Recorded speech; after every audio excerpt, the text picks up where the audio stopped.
Welcome to my platform. Good morning, good afternoon, good evening, good night, depending on your location or anytime you are meeting this video on YouTube. And if you like what I do here, please, after watching, subscribe, put on your notification bell, set it to all notifications so that you'll be able to know when I upload a new video. In this platform, we react to all forms of video. What we do before putting the video, analyze it, and we sit down there to watch it together with you. Then later we'll come to the comment section to talk about it. Of course, everybody is entitled to his or her opinion, but let us always do it constructively in the comment section. Your thoughts on where we are as a country today, because there's a lot happening just around us. Elections are around the corner. I know you come from a family that's very opinionated. And you tend to, when you speak your mind, sometimes it gets you in trouble. So I don't know whether that's why sometimes you tend to be quiet about it. But what are you looking forward to? 2023 is coming. Everybody says next year is going to be all about elections and politics. Are you excited? Are you worried? A lot of people seem to be more worried than excited for the year to come. What are your thoughts? Mixed feelings. I'm excited, I'm worried. I'm all of their bowls and a pack of potato chips. Well, I'm excited for the simple reason that I think that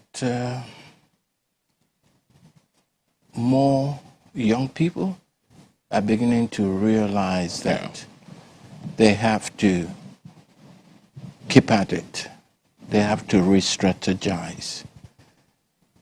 That, I always say that the future of this country, of this contraption, can only be salvaged by the exceptional people. I find them amongst the young people, the youth, because they're the only people left to salvage all of this, And my mind tells me that, there's a lot of strategizing going on, especially after the incident of 2010, 2020,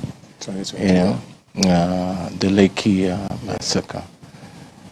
I'm worried because, just like I said last year during the tollgate thing, the enemies that have stolen the future of young people in this country, they'll stop at nothing to wipe them out.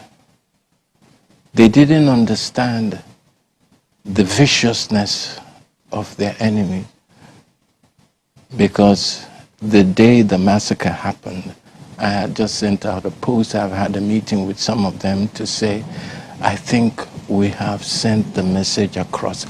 Let's draw back, let's re-strategize and come up with something fresh, because these people, they can do anything, Unfortunately, that evening, I was supposed to be there, by the way. For some reason or the other, I didn't go, and what happened, happened. So it's a mixed bag of feelings. I'm excited, I'm worried, I'm scared for what becomes of us. People keep saying, okay, we're waiting for 2023. It's around the corner, and a lot can go wrong before then. Have a whole year between it. Yeah. So those are my feelings, but I still believe in young people, and that's the reason why I'm still around. Hoping that they'll do the needful, because it is their future we're talking about, and to see how they can retrieve their stolen future. That's what it is. Well, thank you very much for that. I mean, a lot of people would agree with you, because I've heard people say, especially from the older generation, saying that this has been the most vocal of young people they have seen in a very long time. So it's getting people just more interested to see how all of this turns out, hopefully for the good, as elections are coming around. But thanks a lot for that. Let's move away from that, and thanks for joining us again. I was saying before we came on air how great you look, and I said, I can't believe you're 71. Who said I'm 71? I'm not 71. How old are you? Neither am I 70, How old are you? 69, 68. Sometimes I feel 40, sometimes I feel 50. Yeah, but you actually look like you could be in your 50s. So 40. I take 50. Yeah. That's Do you feel that way though? Besides, I mean, I know you are saying it, but do you feel, how do you feel? You know, not very many people of a certain age, you know, still have the energy, and you know, you are doing great things. You're still following your passion. Just came out of a great series, King of Boys. Congratulations! Do you still feel that burst of energy? Are you just doing things now? Yeah, you know, it depends. It depends. Yeah, I'm doing things now at my pace. I don't need to rush to do anything. I've been there. I've done that. So I'm a little laid back now. I'm not too much in a hurry, you know, but I have to keep here busy. Yeah. I have to keep my physical going, you know. I mean, I'm jogging every morning. I'm doing the right things or trying to do the right thing, except I have one terrible, terrible, terrible habit. And I hate myself for that, really. Nicotine. Okay. It's still a part of your life. It is, unfortunately. You know, I give it up for about 5 years and I still find myself walking myself back to it because the stress is too much. But that's an excuse. All right. Well, let's talk about King of Boys. Before that, when last did you act? Jesus. Decades ago. Yeah. So what made you, because that was a surprise for a lot of people, you know, how did they convince you to come back? And then you were such a central character and you played it so well. I mean, as iconic as Charlie Boy is. I know people who now see you and call you Odudu Bariba just because of how much. So for a character to be that powerful, to almost take away this iconic brand, what made you take on that role and why were you so into it, if I may use that word? It was like a challenge. I mean, Kemi called me and yeah, I was surprised. I was shocked. I mean, I'm not an actor now, you know. And she said, you know, I wrote this role specifically for you and I think you should come and do it. I said, oh, so you want me to come spoil your movie? I said, but I'm not an actor. He said, Charlie, you've been acting all your life, over 4 decades, so this is the real deal.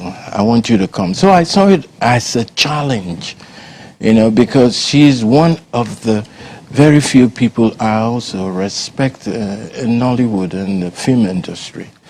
So I said, well, Kemi calls me, I have to. But she kept on saying to me, trust me, Charlie, you're in good hands. You know, I'll see you through all of this. The first 1 hour when we got on set, I felt like peeing, you know, there were butterflies all over me. Because I was up with the Shola Shobowales of this world, the RMDs of this world. You know, I mean, you are a legend in your own right. well, you know. But after the first hour, you know, it was a piece of cake. Yeah. And that's why I say Charlie Boy, you know, the finish. Abi? Yeah. So we're going to be seeing you more now. Because there's been talks about even a spin-off. I don't know if it came from you or if it's the fans or if it's Kemi, but I've started hearing, we need the everything on Kemi.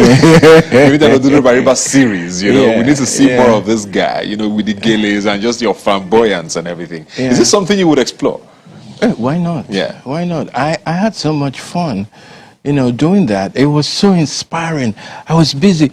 You know, there was this day, we started shooting about 5 in the evening. We ended up the next day at 7 a.m. in the morning.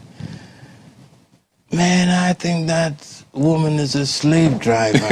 But I enjoyed it. I enjoyed it because, you know, it was so inspiring for me. It was so challenging.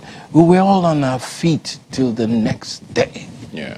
You know, and I didn't, I was a little bit grumpy and, you know, when it was getting around 3 a.m. in the morning and stuff like that. But, yeah. Looking back now, it was definitely worth it. So when you saw the series, was it what you thought it was going to be? When you saw the finished product on air? I didn't like it. Why? Because I feel I could have done better. You didn't like your performance? No. Why? Why? Because I just didn't like it. I feel like Are you usually a harsh critic of yourself, like that harsh? Yes, unfortunately so. And that's what drives me. You can do better. No, this isn't it, the next one. And so it's always the next one. Okay, I'm going to tighten the loose ends and the next one. And that's why, like, people ask me, what's the best song? I said, the one that I haven't not sang yet, so, yeah, but it's okay. It was an experience. I enjoyed it. It was inspiring. I loved the way Kemi was bullying everybody, myself inclusive. I've never subjected to that kind of bullying. But for Kemi, said bullying, Kemi. What did you do to them? So what would you have done differently if you got the chance? Because I know you said you haven't acted in a while, so probably you were not. Maybe there's nothing to gauge your performance against. But for a lot of us who watched, it was pretty amazing to us. Yeah, I would have spoken more Igbo. Okay. For starters, yeah. I didn't know whether the choice to play Odudu Bariba, because I came up with the name. That's my name anyway. Oh, okay. As a spiritual warrior. Odudu Bariba simply means a butterfly in my native tongue. Yeah. But this butterfly is a special butterfly because it was this butterfly that swallowed what swallowed the elephant. Did you get that? Okay.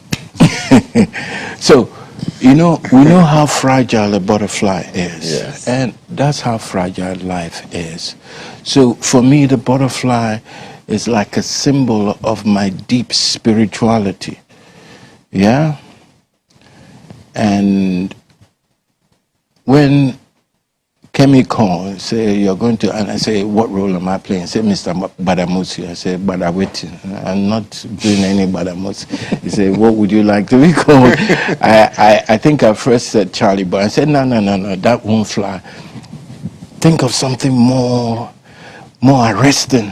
So I said, Odudu Bariba. He said, that's it, I like that name. She didn't even ask me where it came from. Oh, it was so while you we were come on up with the set. name. Yeah, while we were on set. I said, by the way, Charlie, what does Odudu Bariba mean?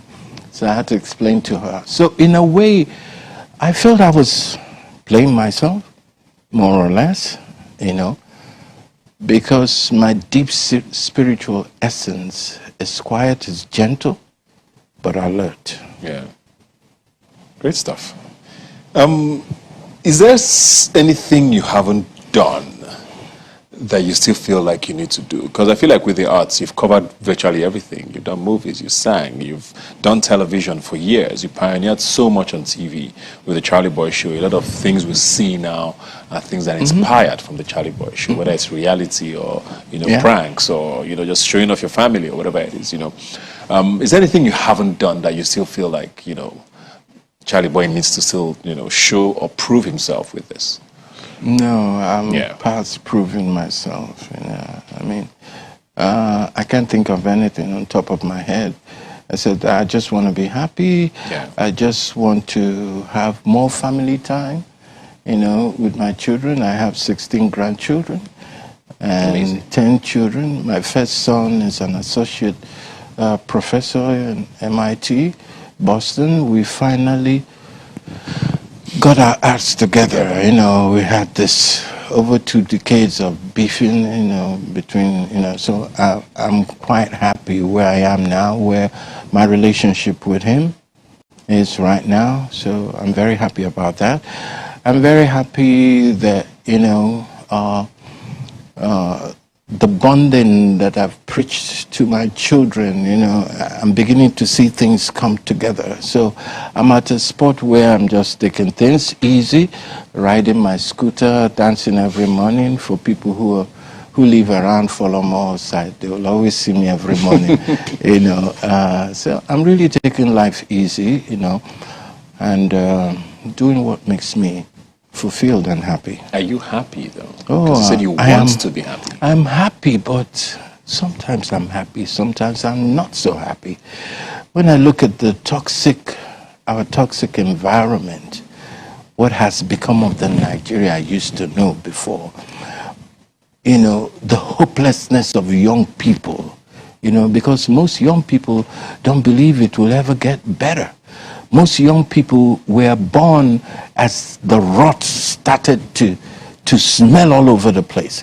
And I like to put my finger in the year 1970. From 1970, anybody born after 1970 didn't witness the Nigeria that I was born into. Okay, so I feel sorry for them because, it has always been bad from then on. That was when we started this downward slide, So I feel for young people, and I know that many of them are acting out of ignorance. They don't know any better. But I still believe that the salvation of this contraption that we call Nigeria, the salvation only lies in the hands of its exceptional people who are the youths. Because, I'm not surprised that when young people leave the shores of this country, how they so much. blossom, how they spread their wings, how they grow. So, and young people should start feeling that there's nothing that they can do because they have so much working in their favor. Yeah. Technology-wise, numbers-wise, they have so much working in their favor. And these people, our enemies, I call them, they will do what they always do from their old playbook. So I think young people now are beginning to understand that. There's no way anybody can convince me that people and a mindset of the 18th century can conquer the mindset of the 21st century. It ain't gonna happen. It's just a question of time. Just a question of time. Very inspiring words there. Thank you very much. Before we go, I just want to know what's next For me? For Charlie Boy. Are we still is this always gonna be Charlie Boy, the flamboyant? Do we ever see a different side, or is this more? But as you can see, Yeah. I'm coming down a bit. I don't have Charlie Boy without the rings. Just some Charlie new Boy without the bikes. Yeah. Yeah. So, like I said, I've been there. I've done that. My eye don't see past waiting Musa see forget, But I still hold my own. And all I just want to do is just follow my passion. Learn from young people who are outstanding, who are exceptional, like you. So I can keep trending or whatever, or being in the mix. I guess because I've been privileged to meet a lot of young Nigerians that I've learned from, whether in my industry or away from my industry. And that is why I believe in young people so very much. And they're doing amazing things in your industry, whether it's movies or music. Yeah, but I said it 21 years ago, as the president of PIMA, when the corporate Nigerians, they were not taking the industry serious, and they were, to some extent, disrespecting, my colleagues. And I said, these people you guys are disrespecting, in the next 10 years, watch them fly. Because I believe that there will come a time when Nigerian music will be on the global map. And I'm very proud to say I was one of those that signed that midwifed the very first contract between a Nigerian artist, which was Two-Face, Dibia, Sound Sultan, the late South Sultan, and Face with Wyclef Jean. That was the first international, agreement between our local artists and an international one. And today, here we are. Yes. Thank you very much for all you have done for entertainment. Looking forward to whatever else Odudu Bariba has in store. Honestly, I really would like to see more of him. Me too. Me just too. the greatness that he came with on King of Boys. And thanks a lot for all you've done. Thank I wish you. you very all the best and Thank you. happiness. Thank you so much for watching this video together with me. Like I said before, if it is your first time of coming across my YouTube channel and you like what I do, please subscribe, put on your notification bell, share this video, leave your comment in the comment section. You are free to criticize, but let us do it always constructively. Remain blessed. I appreciate your massive support and I love and cherish each and every one of you. Until I meet you again in my next video, for now I will say bye-bye.